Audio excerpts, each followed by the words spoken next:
What's happening, guys? Sam Adams here, and welcome to a brand new episode of the Jampack Report today for August the 26th of 2019. Of course, for those that are brand new to the show, welcome on in, and if you don't know, this is a daily gaming news podcast hosted 5 days a week, Monday through Friday on youtube.com/SamuelAdamsMedia, as well as podcast services around the world. For those that want the audio version of the show, it is available out there. But what are we going to be talking about today? A Metro 2033 movie is in the works, and it very well could break the curse of horrible video game movie adaptations. Do you know why?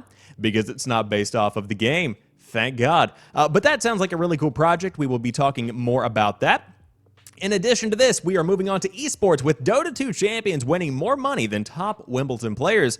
I'll talk about the future of esports, what's happening with this whole big chunk of change that Dota 2 players are getting, and how you could potentially get in on a chunk of that. Just kidding, you're not good enough. Anyways, Riot Games has reached a settlement in its gender discrimination class action lawsuit. This is a follow-up story from something we talked about a couple of months back. I wanted to give you guys a conclusive end to that saga. Then, Cyberpunk 2077 livestream is going to show off 15 minutes of gameplay later on in the week. Right around PAX, right around Gamescom, you know, it's that time of the year. We're feeling fresh, we're feeling good. Cyberpunk, not that far out, of course, coming in the spring portion of 2020. But man, could be a pretty good week for those fans of CD Projekt Red's newest big game. Then, for fans of WoW Classic, I have good news for you. The character limit is going away, and more servers are there to pander to you and all of your obsessive, compulsive playing. My God, it's going to be a bad week for a lot of people that have IT staff. But, not to generalize, I have more news for you. Guess what? Flash games, they were a big part of your childhood. Guess what? They could be going away, but not if a Newgrounds project has anything to say about it. And finally, did you know Sega has a different color for their logo in Japan? Follow-up question, did you care? Probably not, but we're going to talk about it regardless on today's show. But without further ado, let's go ahead and dive into today's top gaming news. A Metro 2033 movie is in the works. Variety reports various Gazprom media subsidiaries have come together to produce the movie, which is based on, and I hate this name because it is so cool, yet I can never say it appropriately. Dmitry Glukhovsky's novel. Cool, made it. The novel was also the basis of 4A Games' wonderfully atmospheric 2010 shooter. Apparently, filming is due to start in 2020, with the Russian premiere set for the 1st of January 2022. Director and cast are yet to be announced, but Glukhovsky is on hand to help out. Producer Valery Fedorovich, God, these are some Russian names, commented, "The book by this Russian author has become known throughout the world, and it is embedded in the cultural code of sci-fi fans and gamers all over the planet. For us and Gazprom Media Holding, this is a dream project, the most ambitious and large-scale film that we have ever launched. We intend to invest an unprecedented sum in the production and promotion of this movie, both in Russia and abroad." And here, Glukhovsky with a quote, "Metro 2033 is my first novel. It played a very special role in my life, and despite getting numerous offers to adapt it for the screen, I turned them all down for over 10 years. In Russia, I didn't see any producers who could make a good screen adaptation of this book. It just seemed impossible, but now I finally met a team that I can entrust Metro with. Our ambitions turned out to be similar, to create a world-class blockbuster and stun even those who have read the trilogy and know it by heart. So as not to disappoint them, I am ready to become a creative producer of the movie and help create it with both my advice and action." This is not the first time someone's had a stab at making a Metro movie. In an interview with VG247, Glukhovsky said MGM optioned the film rights, but the script failed to go anywhere and the rights reverted back to the author. Apparently, the script is set for, of course, Metro 2033 and this MGM film, but it was in Washington, D.C., which did not fly. You would imagine this Russian-produced movie will not make that mistake, but as with all films related to video games, even as, in this case indirectly, believe it when you see it in cinemas.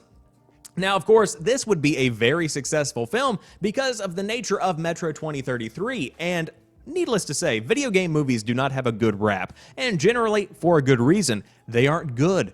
That's just been the general premise behind most video game films. But this one has a different kind of potential because, again, it is based directly off of a book. That's also why I think The Witcher's Netflix series could actually do very well because, again, whenever you are going to be watching The Witcher on Netflix, it is not connected directly to the game except they share a world. And so with Metro 2033 being adapted to the film, I do think it could work very, very well, and I'm excited to see it because there is a very high level of depth. There is a very deep atmospheric kind of approach whenever you were talking about Metro that is very much so suited to the film itself, and not even a game necessarily. I would say that Metro could be a better movie than it could be a game, and that's saying something in a big, big way.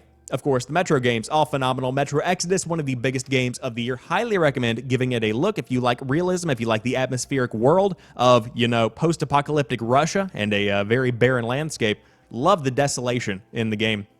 But with that being said, a movie is in the works, and it could be coming in 2022 to a screen near you, assuming you live in Russia. But it could also be coming to other people around the world. You know it is. I'm just playing with you. It's going to be coming. But Dota 2 champions won more money than top Wimbledon players. Moving on to the next topic of the day. It was also the first repeat victory in the International's history.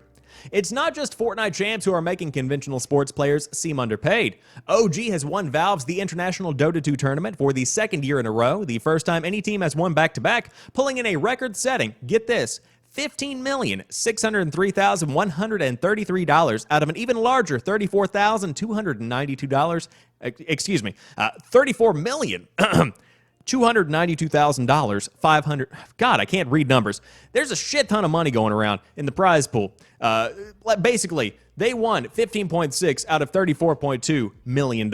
Let's go ahead and say it like that. It's a much better way to say it. That's not just the largest top prize in esports history. It could also be a windfall for each of the 5 team members. Ooh, there's an emergency outside. A little ambulance going by, a little fire truck, little vroom vroom. Esports consultant Rod Breslaw pointed out that an equal split of the $15.6 million prize would each give the OG players about $3.1 million. Tiger Woods, for context, only pulled in $2.07 million at the 2019 Masters. Even the Wimbledon singles champs, Novak Djokovic, oh my God, and Simona Halep took home $2.9 million each. While golf and tennis frontrunners may be more famous overall, there's little doubt that it's very lucrative to be a top-tier esports player. Even the runners-up, Team Liquid, raked in a collective $4,458,038, and that is slightly short of $892,000 per person. Before you drop your racket and pick up a keyboard and mouse, it's important to remember the caveats. The International may be huge, but it's the only one major event. Top-level tennis has 3 other Grand Slams besides Wimbledon. And unlike tennis or golf, even the most successful esports careers tend to be short as the necessary hyper-fast reflexes fade quickly.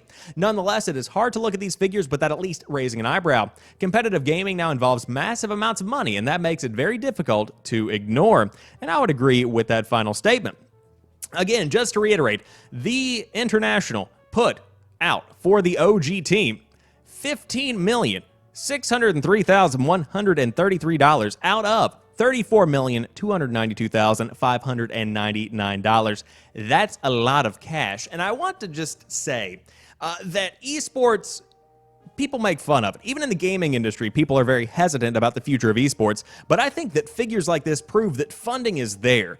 From the companies behind the games, from collective pools, there is money to be made in esports, and where there is money to be made, people are going to be doing a lot over the coming years, because guess what? People like money, and they want to make that money. They got to get that bread. They got to obtain that grain. And so however they need to do that, whether it be playing a couple of rounds of Dota from time to time, you're going to need to do more than that, but you understand what I'm saying? They will absolutely get in on that. But I don't think this is necessarily saying that esports is going to be bigger than contemporary regular sports. I think that the payouts could be bigger for at least a few moments, but overwhelmingly, I think there is more money flowing into esports. There is more funding right now than what you are getting from the classic sports that we've all kind of come to know and love, because esports are new. They're exciting. They're something that's never been seen before on a scale like this, and so a lot of investors, a lot of early believers in the tech, early believers in the games, are going to be getting behind them, and that's where you're getting all this money from. But again, congratulations to the winners. Of course, that's a lot of money. Even the runners-up with over $890,000 a person, you're still making a ton of cash there for playing a game, and that's good. Glad to see it. Love esports. Can't wait to see the future of them as time goes on. But now let's move on and talk about a follow-up story that we covered a couple of months back on an episode of the podcast. But Riot Games has reached a settlement in a gender discrimination class action lawsuit. League of Legends developer Riot Games has reached a settlement in a class action lawsuit against the company started by women alleging sexual harassment, a retaliatory company culture hostile to women, and violation of the California Equal Pay Act by Riot Games. In a joint statement made by both sides in the lawsuit, the plaintiff's attorney, Ryan Saba of Rosen Saba, said this is a very strong settlement agreement that provides meaningful and fair value to class members for their experiences at Riot Games. No details regarding the settlement have been announced, which is awaiting court approval. For its part, in the statement, Riot CEO Nicolo Laurent says, "We are grateful for every Rioter who has come forward with their concerns and believe this resolution is fair for everyone involved." In a post on its website, Riot says it has been working on addressing the underlying issues behind this and other lawsuits against the company. Earlier this year, employees staged a walkout to protest Riot's attempt to force arbitration for new hires in an attempt to head off potential litigation from employees, a sign that Riot's work to build a better workplace is ongoing. And I think that here with Matthew Cato, I believe I said his name correctly here, the senior editor at IGN, reporting on this story, this final sentence right here, it's a sign that Riot's work to build a better workplace is ongoing. That's where this story should really end. This, of course, having a resolution is good in and of itself. It's good to see that this class action lawsuit is coming to an agreement that both sides can agree on. But at the same time, this is not the final say. This is not the end of the road. I think that throughout every industry, there's a lot of work that needs to be done to ensure that everyone is treated equally. And of course, a lot of people are going to be like, PC culture, coming in on the gaming space, PC culture, making things all... This is not a thing about PC culture. This is a thing about respecting each other. This is a thing about being comfortable in the workplace. This is something about getting work done and keeping everything else out of it. Just ensuring that the workplace remains the workplace for all people involved, and one that is comfortable, one that is inviting, etc., etc. You know what I'm getting at with this. But I'm glad to see that a class action lawsuit has, number one, been filed. Of course, we talked about that a few months back. But on top of that, has a settlement that at least moves in the right direction, that rewards those that need to be rewarded, and that at least kind of nudges Riot to do a little bit more here. And of course, I think a lot of companies can take notes from what has been happening on the home front here with Riot Games. But I did want to at least give you guys a follow-up as to what was happening with Riot, and they have officially, as I said, reached a settlement in the gender discrimination class action lawsuit. I'm sure we'll get some figures at some point in the future as far as what money exchanged hands. But a Cyberpunk 2077 live stream is going to show off 15 minutes of gameplay this coming week. Developers will also reveal more about the Pacifica District and different styles of gameplay. CD Projekt Red will share a 15-minute edit of Cyberpunk 2077 gameplay from Gamescom during a live stream next week. The stream will also include interviews with developers that will dive deeper into the Pacifica District of Night City and the different ways you will be able to approach your adventures in the gritty cyber world of the future.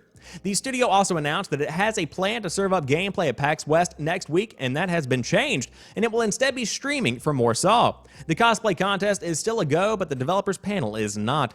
There are many logistical and some creative reasons behind this decision, but the most important thing we want to say is that we are sorry for the change of plans, CDPR said.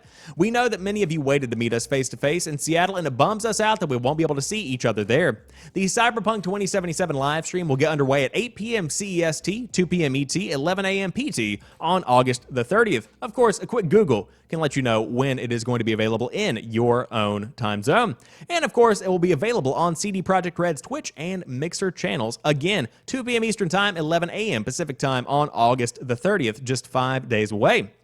Now, we are getting ever closer to the release of Cyberpunk 2077, which, number one, is very exciting because the game looks phenomenal. But on top of that, I'm glad to see at least we are getting a live stream, but slightly disappointed to hear they're going to have to bail on their original plans to kind of host a big panel to show off their game, to be on the show floor, etc., and get involved with the cosplay contest. Of course, you never know what's going on behind the scenes when it comes to how developers are preparing to launch their game, what's happening with crunch, what work needs to be done. So totally understand the fact that they do, in fact, have to, work on the game if they want to get it out on time. But still, cool to see a live stream coming. I cannot wait to check out 15 whole minutes of gameplay from the brand new CD Projekt Red game that is going to be one of the most successful games, dare I say, of all time. I also saw a report that was talking about the map size. It is slightly smaller than The Witcher 3, but much denser and much more populated, according to the guys behind the game itself. So we'll see how the game lands when it launches next year, of course, coming, I believe, in April. I could be wrong about that, but definitely coming towards the start of next year. And man, it's going to be a pretty good-looking big chonker in the gaming industry. But this week, you can't play CD Projekt Red's big new game, but WoW Classic is coming out if you want to go back into the addicting MMO, beat 'em up, questing thing that people love. WoW Classic is also going to be lifting the character limit, adding more servers for launch. World of Warcraft Classic is launching this week, of course, on August the 27th, and ahead of that, developer Blizzard has announced some important changes and updates. Starting off, Blizzard will eliminate the previous character limit of 3 per account. At launch, players can make up to 10 characters per realm. That works out to 50 across all Classic realms. On top of that, Blizzard announced it will open 4 more Classic servers to help what are expected to be potentially lengthy queues at launch. The 4 new servers can be seen below, and all of the names are pretty good, but Bigglesworth probably takes the cake. Of course, you have Incendious, a PvP server in the Eastern Time Zone, Bigglesworth, a PvP in the Pacific Time Zone, Old Blanchy, a normal server in the Pacific Time Zone, and Westfall on an Eastern Time Zone, which is a normal server. For those lucky enough to be playing WoW Classic early, Blizzard said if players see servers marked with full or high population, they should try to play on any of the new realms. We urge players on realms marked full or high to plan to play on one of the new realms to avoid the longest queues and to help spread the player population as evenly as possible and provide the best play experience for everyone, Blizzard said. WoW Classic bills itself as Azeroth as it was, and Blizzard says players can expect a faithful recreation of the original World of Warcraft, featuring character models, combat mechanics, and skill trees that are as they were more than 10 years ago. Access to WoW Classic is included with the standard WoW subscription fee, which is, of course, a very good deal. But overall, very exciting time, and I've said this before and I'll say it again on today's show. I'm not a WoW player, never been a WoW player. I tried to get into the game. I tried the free trial, just didn't grab me. It's just not my kind of game. I'm not a big grinder. I don't really like to raid or anything like that. But man, let me tell you, I love to sit down and watch some people play World of Warcraft. There is a science behind it, there's an art behind it, and it is just so enticing and inviting to see. But overall, WoW Classic launching is going to be one of the biggest games of the year, and it's a game that's over 10 years old at this point. Very much so over 10 years old. Getting close to 20, in fact, I believe, if I remember correctly. Hold on, I think it was 2005, launch date. We had World of Warcraft in 2004, I apologize. So launching in 2004, finally getting a classic version of the game included with the baseline WoW subscription. It's going to be massive. I've seen people across Twitch prepping. I've seen people getting guilds together. It's going to be the nerdiest week imaginable, and I'm all about it. But if you do want to dive into WoW Classic, more servers are coming on top of that. A brand new character limit of 50 in total, 10 per realm. And man, that's a lot of characters. But you might be saying, why would anybody want more than one character? You don't understand WoW, my dude. People go hard on this game. I mean, they will be grinding and leveling character after character after character for weeks on end. It is very addictive. It is like crack, of what I understand. But if you do want to dive in and get a brand new addiction, now's the time to do it. And again, you can sign up for WoW via the Battle.net launcher. But maybe you don't want to do that. Maybe you want to play stuff like Happy Wheels. Maybe you want to play Farmville. But Flash is going away. However, you could still be playing these classic games. An open source Flash emulator is hoping to preserve a generation of Flash games. In a bid to preserve a generation's worth of Flash games, a new open source project hopes to create and share a Flash emulator. The project, which comes just a few weeks after Adobe announced plans to end of-life Flash, hopes to secure a way to play Flash games in your browser via emulation. Mike Welsh, who has previously worked on the Flash to HD video converter, Swivel for Newgrounds, is currently leading the project. Over the past few months, Mike has been working on a way to play Flash in the browser via emulation, said an announcement on Newgrounds, thanks to PC Gamer. We were gonna surprise everyone this fall by suddenly supporting classic content here on Newgrounds, but it leaked early and the cat is out of the bag. You can see the progress at ruffle.rs.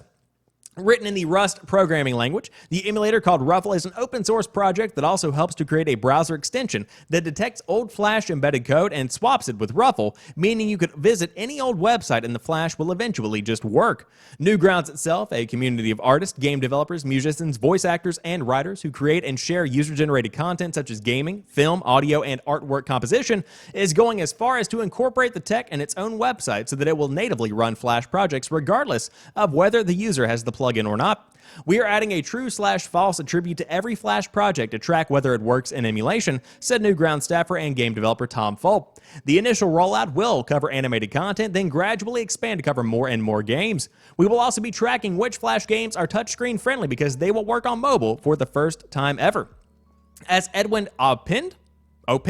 Sure, why not? When news of Adobe Flash's upcoming demise was first announced, for many players today, of course, Flash is trash, a rickety plugin for advert games and obnoxious video pop-ups that has been steadily sidelined by the major browser companies. But it's worth a quick refresher on what Flash has meant and means.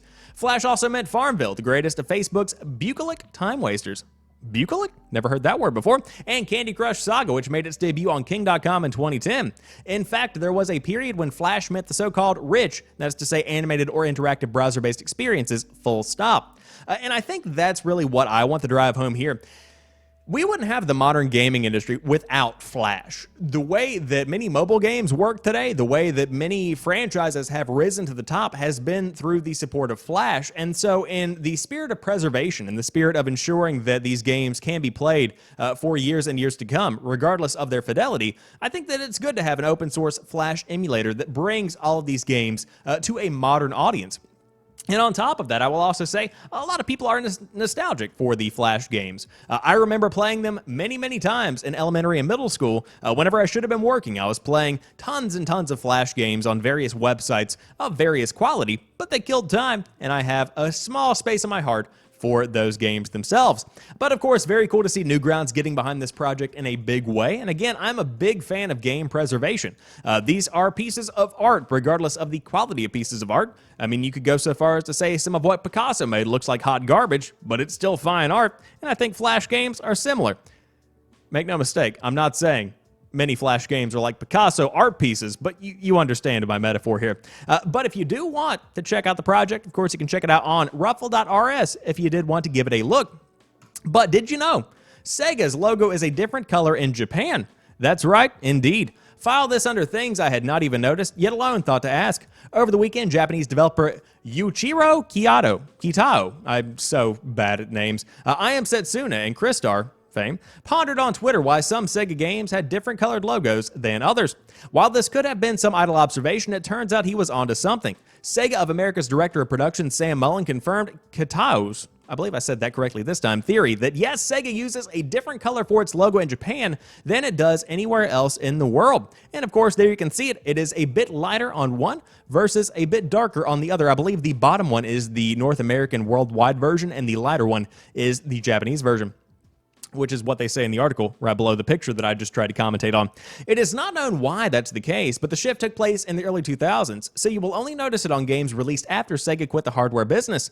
Mullen tells me he has some theories, from a printing mix-up to the Japanese shade being more kid-friendly, but in almost a decade's service with Sega, he's never got an official explanation.